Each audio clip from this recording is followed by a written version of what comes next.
Have you ever walked into a place and felt like it already knew your name? Not because someone said it. Not because of a name tag. But because the walls knew it. The floors, the air, the vacancy sign still flickering in the window. As if the building had been waiting for you. And what if? Just imagine. You were warned not to answer a phone that doesn't ring for people. Or not to look into a mirror because it might reflect more than your own face.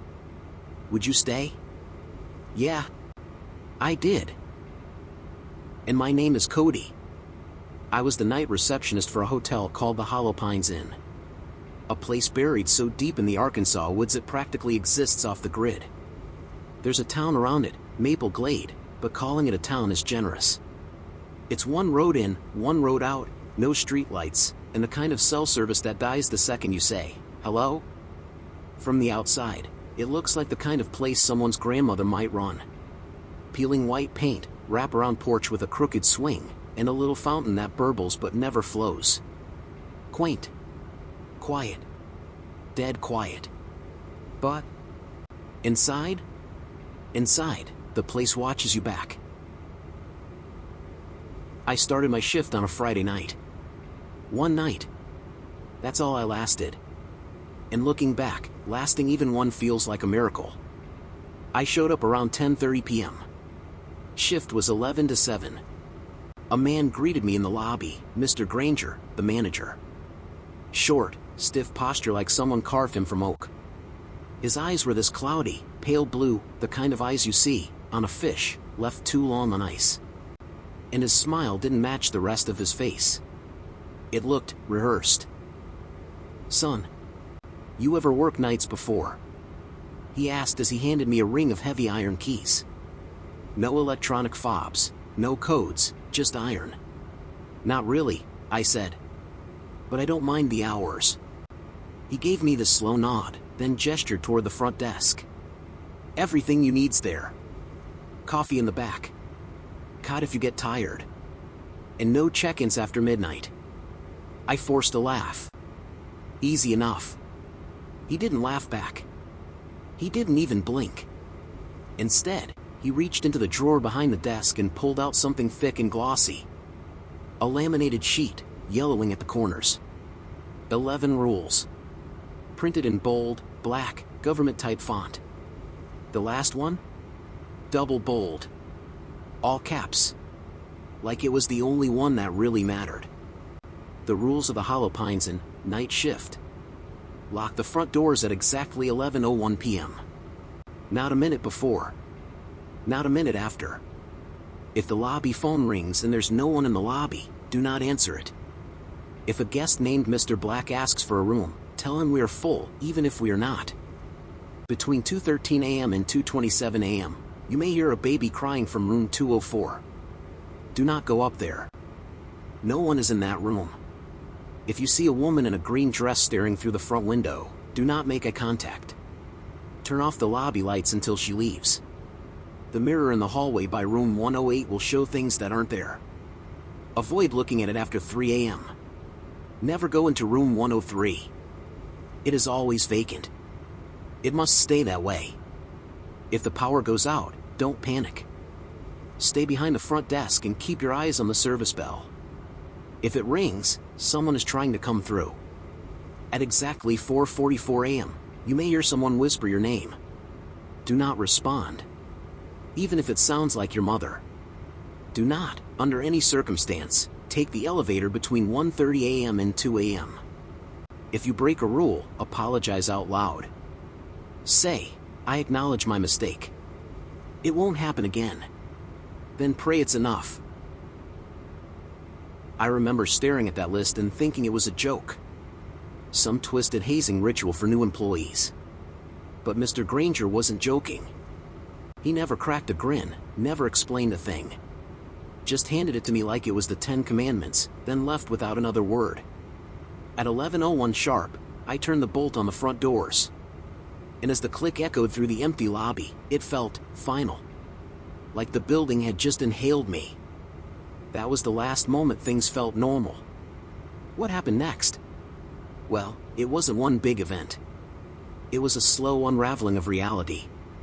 A string of impossible moments stitched together by fear, and every rule I almost broke. Because some rules? They're written for legal safety. But these were written in blood and survival. Want to know what I saw when the lights flickered at 1:42 a.m.? Or who called the lobby phone even though the line had been dead for years? Then stay tuned, because once you start this story, you're already inside the Hollow Pines Inn. And it's already watching you. I chuckled, nervously, mostly, and held up the laminated sheet like it was a script from a prank show. Is this some kind of weird initiation? I asked, half expecting a camera crew to pop out from behind the vending machine. But Mr. Granger didn't flinch. Didn't smirk. Didn't say a word, really. He just gave me a hard stare and muttered, "Good luck." And then he left. No goodbyes. No instructions. No car keys. He walked right out the front door and disappeared into the woods. On foot. No flashlight. No coat. Just vanished into the black pines like he belonged to them. I stood there, staring at the door, wondering what kind of place I'd just signed up for. I didn't know it then, but that was my first mistake, watching him leave instead of watching the clock. At exactly 11 p.m., I stood up, walked to the front doors, and waited. 1 minute passed. Tick. Tick. Tick. 11:01. I twisted the deadbolt until it clicked. The sound echoed, loud, final, almost like locking a cage. I stood there for a moment, listening. The hotel was silent, eerily so. No cars outside. No wind. Just the soft hum of the old overhead lights. Nothing happened. So I breathed out, sat down behind the desk, and flicked on the dusty TV mounted in the corner. Static buzzed for a second before settling on a local news channel where nothing important was happening, just weather maps and somebody's tractor accident. It was peaceful. Too peaceful. The next hour passed uneventfully. 2 guests came down in slippers, yawning, asking about snacks. I helped them get some candy from the jammed vending machine, made a joke about it eating dollars, and sent them back upstairs. If anything, the place just felt old. Empty. A little sad. But safe. That changed at 12:43 a.m. The phone on the desk rang. Not a cell. Not the back office. The lobby phone. That old beige landline with the spiral cord and stick-on number tag. It buzzed against the wood like it was vibrating from inside the desk itself. I looked around instinctively. The lobby was completely empty. Not a single soul in sight. No footsteps. No voices. No guests wandering down for late-night coffee. And that's when it hit me. Rule number 2. If the lobby phone rings and there's no one in the lobby, do not answer it. I froze. There's a strange kind of fear that sits just behind your ribs, a cold, squeezing pressure. That's what I felt right then. It crept in like smoke under a locked door. I should have let it ring. I really should have. But curiosity, that devil wearing a friendly face, got the better of me. "It's just a phone call," I whispered. "What's the worst that could happen?" And I picked it up. Hollow Pines Inn, front desk. Silence. Not just on the line, in everything. The room seemed to go still. The air stopped moving. Even the buzzing light overhead quieted like it was holding its breath. "Hello," I said again, softer. Then I heard it. Not a voice. Not even a whisper. Breathing. Wet. Ragged. As if someone was gasping through phlegm, each inhale bubbling like it came from a flooded lung. But the worst part? It wasn't coming through the earpiece. It was coming from beneath the desk. Right beneath me. My throat constricted as I forced myself to clean it, stumbling back with the phone still clutched in my hand. I dropped it, let it smack hard against the wood, and stared under the desk. Nothing. No one. Just shadows and wires and a faint, sour smell that hadn't been there before. The line clicked dead. I'd broken the rule.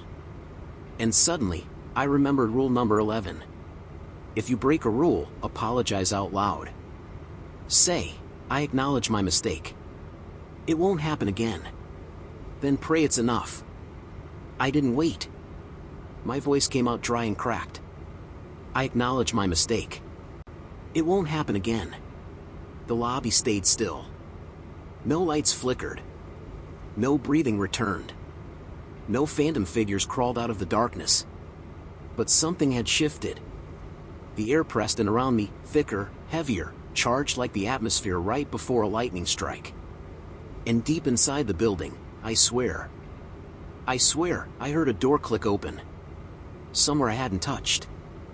At exactly 1:10 a.m., the front doors, the ones I had locked without fail at 11:01, suddenly shuddered like something massive had thrown its weight against them. I looked up. There he was. A man, if you could call him that. Tall, gaunt, and motionless, standing just inches from the glass. His coat was black, long, too heavy looking for someone with such a narrow frame. His skin looked wrong. Too pale. Almost blue. Like snow packed over dead flesh. In his face?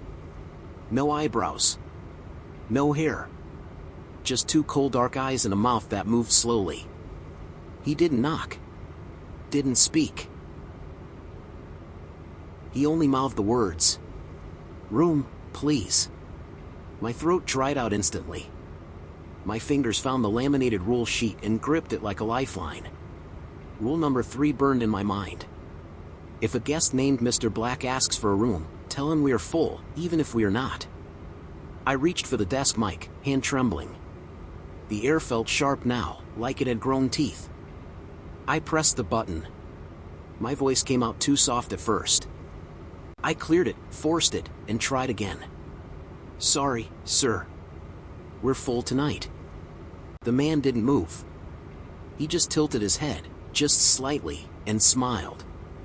A tight, crooked sliver of a smile, like someone learning how to do it for the first time. Then, without turning, he walked away. Backwards. Not shuffled. Not stumbled. Walked backward, clean, steady steps, into the darkness, swallowed by the tree line like he belonged to the woods. I sat frozen, eyes locked on the now empty doorway. I don't know how long I stared before a sound yanked me back to reality. Ding! The elevator. I hadn't touched it. No one had. But the doors slid open all the same, slow, mechanical, and perfectly on time. I looked at the clock. 1:29 a.m. And my blood went cold. Rule number 10, do not, under any circumstance, take the elevator between 1:30 a.m. and 2 a.m. I didn't move. Didn't breathe. I just stared as the doors hung open, revealing nothing but a flickering light and an empty floor. For a moment, I thought that was it. That the elevator would close and I could forget it ever happened. But at 1:34, she stepped out. A woman. Long black hair hanging down in soaked strands like seaweed. Skin pale like parchment. She wore a thin dress, like something meant for a hospital bed, and her eyes, God, her eyes, were too wide, too alert, stretched open like they were stuck that way. She never looked at me. She simply walked across the lobby, silent, bare feet touching down like feathers, and vanished into the hallway toward the guest rooms. No footsteps. No sound at all. Like she floated more than walked. I didn't move. I didn't even dare blink. Because something in my bones told me that if I did, she'd stop.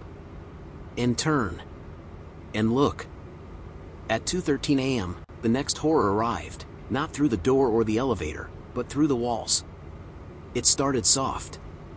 A baby crying. High-pitched. Muffled. Like it was buried behind drywall. At first, I thought it might be a guest, maybe someone left a baby monitor on too loud. But the sound grew sharper. Angrier. More desperate. I checked the guest ledger. Room 204 was empty. And that's when the rule came back to me, sharp and cold like a nail driven into the back of my skull. Between 2:13 and 2:27 a.m., You may hear a baby crying from room 204. Do not go up there. No one is in that room. I gripped the desk. My nails dug into the wood. Still, part of me, some part wired wrong by empathy or madness, wanted to help. To run upstairs and pound on that door. To hold something. Save something. But I didn't move. Because this wasn't a child. This was a trap. And the crying, God help me, it got worse. By 2:20, it had morphed into a shriek. Like the baby was being pulled apart, each wail sharper than the last, turning into something not human at all. My ears rang. My eyes stung. I felt the tears trying to come, but I blinked them back. Because whatever that thing was, it wanted me emotional. It wanted me soft. But I sat still. Stiffer than a corpse. And then, at exactly 2:27, silence. Like someone flipped a switch. Not even an echo remained. And that silence? It wasn't comforting. It was watching me. Waiting. Because the hollow pines in, it hadn't finished yet. Not even close. I was just starting to breathe again, just letting the tension slip from my shoulders. When the lights died. No flicker. No warning. Just a hard snap into total darkness. The kind of dark that feels alive. I couldn't see my hands. Couldn't see the desk. Couldn't see anything. Just black, absolute and suffocating. But I remembered. Rule 8, if the power goes out, don't panic. Stay behind the front desk and keep your eyes on the service bell. If it rings, someone is trying to come through. So I didn't move. Not a muscle. I kept my back straight, eyes wide, locked on where the bell sat. Even though I couldn't see it, I stared like I could. Like it would protect me if I just believed hard enough. And then it rang. One clear ding. Sharp. Piercing. Right in front of me. I froze. And then, something brushed against my legs. Not a hand. Not fur. Just a presence. Like a current of air that was too thick, too intentional, passing under the desk and around my knees. I gripped the desk so tight my knuckles cracked. And though I hadn't broken any rule, not this time, I whispered anyway. I acknowledge my mistake. It won't happen again. Because in this place, hesitation might as well be guilt. At 3:02 a.m., the lights snapped back on. Just like that. No sound. No whir. Just light. But nothing was where it had been.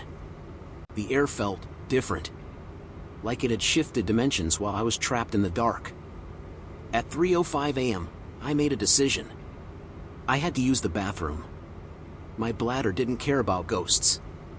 I took the back hallway, keeping my eyes low, fast walked in and out.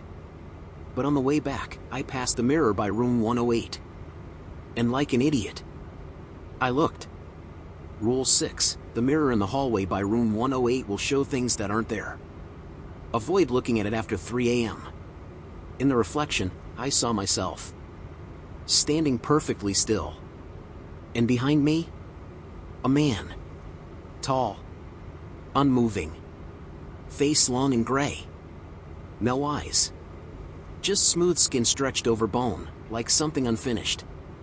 His mouth hung half open, as if he'd been caught mid-breath. He was leaning over me. Hand raised.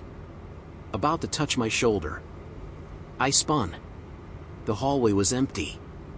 But the mirror still showed him. Still reaching. I ran, sprinted, back to the front desk, heart pounding like it was trying to crack my ribs from the inside. And once again, I whispered the line. I acknowledge my mistake. It won't happen again. Even though I knew it would. At 3:59 a.m., she came. The woman in the green dress. The one I had hoped wasn't real. She appeared in the front window without a sound, like she had risen straight from the ground. Her hair hung in wet ropes, soaked through. Her skin was too pale, pruned and waterlogged, like she'd walked out of a lake that didn't want her anymore. And her eyes? Empty. bulging. Too wide. She stared directly through the glass. Didn't blink. Didn't move. Just watched me. And I knew, if I looked back too long, she'd find her way inside. I dove under the desk, reached up with shaking fingers, and killed every light in the lobby. Click. Click. Click. Darkness again. When I dared to look back toward the window, she was gone. But she hadn't walked away. She had vanished. Like steam. Or a memory. And then came the voice. At 4:44 a.m., it floated through the hallway like fog slipping through cracks in the foundation. Cody? A woman's voice. Gentle. Familiar. My mother's voice. Cody, sweetheart. Are you there? Soft. Sweet. Desperate. Every instinct in me screamed to answer. I nearly stood. Cody, it's Mom. Please. I need help. But I didn't speak. Didn't breathe. Didn't move. I squeezed my eyes shut and clamped my hands over my ears. I knew better. Rule 9, at exactly 4:44 a.m., you may hear someone whisper your name. Do not respond. Even if it sounds like your mother.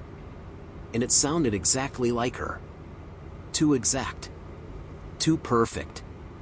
Like something wearing her voice as a mask. I sat there for what felt like forever. Until the voice faded. Gone like fog under sunlight. But it left something behind. A feeling. Like a hook still buried just under the skin. Like the building wasn't trying to scare me anymore, it was trying to learn me. Mimic me. Break me. And I still had hours left before the sun would rise. 5:50 a.m. The clock ticked forward like it was crawling through molasses. 10 minutes until sunrise. I'd made it. I'd followed every rule. Held my breath through every moment.